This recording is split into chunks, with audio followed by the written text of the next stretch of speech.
Hello, this is Mark again.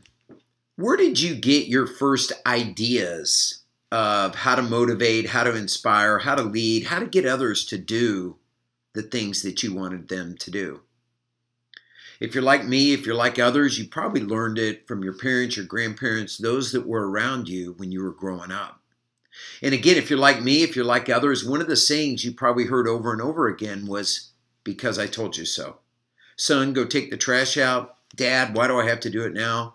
Because I told you so. So it's no wonder that as we transition into corporate leadership, we just expect people to do what we tell them to do. And of course, some will. In fact, most will do what they have to do to keep their jobs. But here's the challenge. Turnover amongst millennials is the highest of any other age group. In fact, I read a study that said 60% of all millennials will leave in the first 3 years. So how do we keep them engaged? How do we keep them tuned in? How do we keep them excited about where we're going in our organization and with our vision so we get a return off the investment that we're making in them? Here's what I'd like you to think about. Millennials today, I believe this is the first generation that's truly added value as they were growing up. You know, about all I could do as a kid was carry the tools around.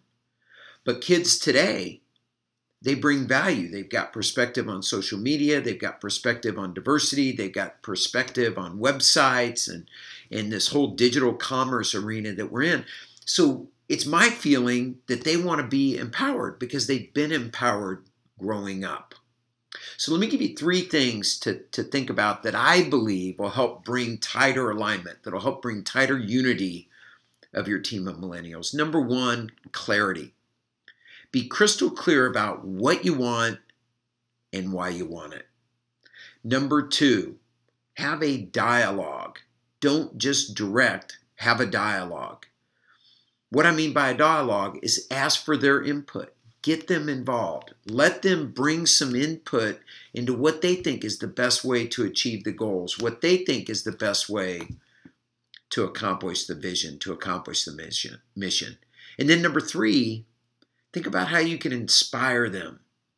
So use words that help to feed their need to grow, their need to develop, their need to contribute to something bigger than themselves.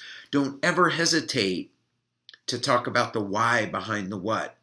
I talked to a client here a while back. She said, we saturate our organization with the why. With the why we're doing what we're doing. That's inspiring. So practice these 3 things, and I can promise you, you will not have your dad's style of leadership. You'll have a leadership style that's a 21st century style, and you'll see performance that'll go along with it. So continue to rise up, and always remember to lead with passion.